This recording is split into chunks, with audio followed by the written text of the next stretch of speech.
The studio lights were humming, the cameras poised, and the heartbeat of the set pulsed beneath the roar of anticipation.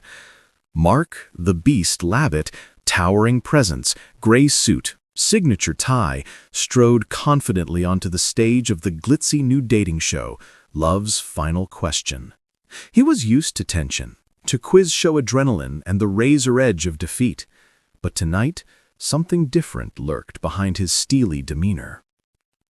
He'd signed up to the new show with boldness. After years playing the cerebral titan on the chase, Mark was ready to exit his comfort zone, to navigate the unpredictable terrain of romance, cameras, and hearts laid bare.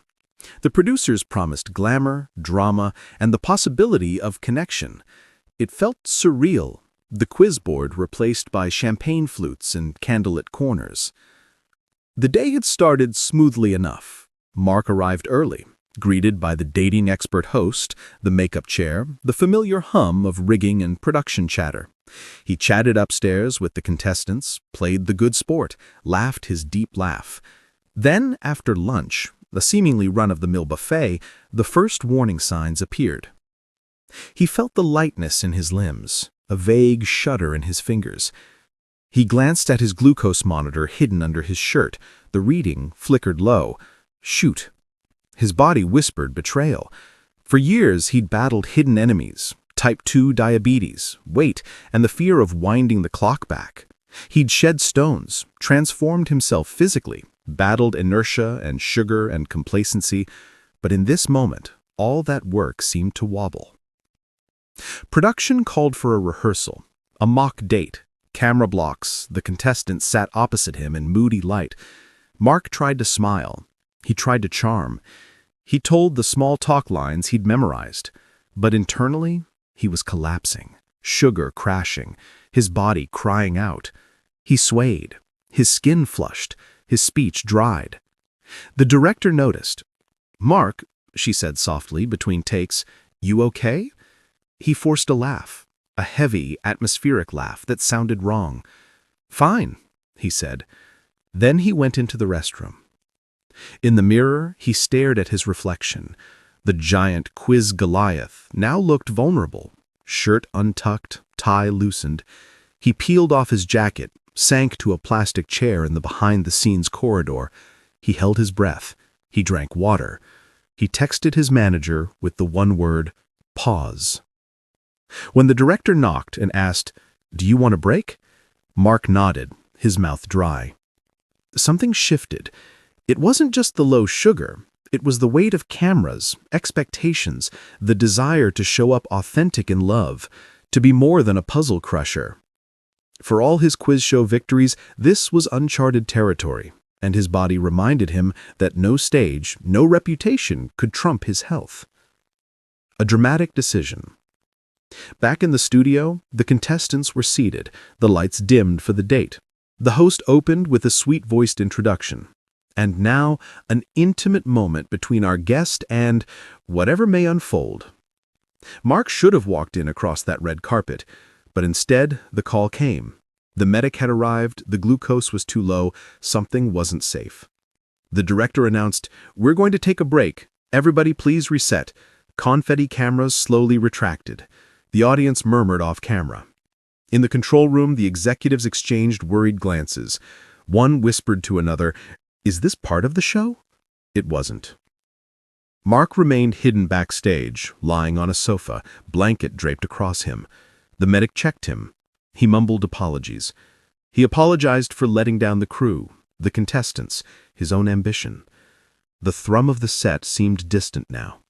He pressed a hand to his side. The world of dating glamour seemed a little absurd when faced with one's fragility. Eventually, he sat up. He straightened his tie. He told the medic, "I'm okay now."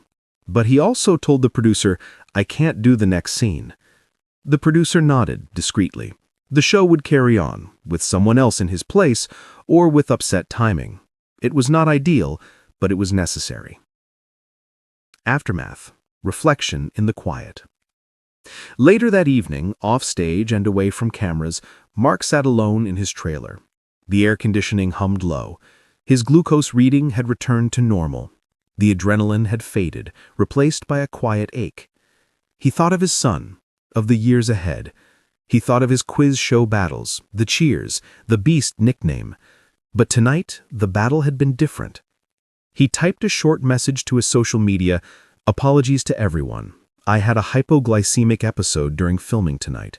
Health is priority." It felt humble. It felt human.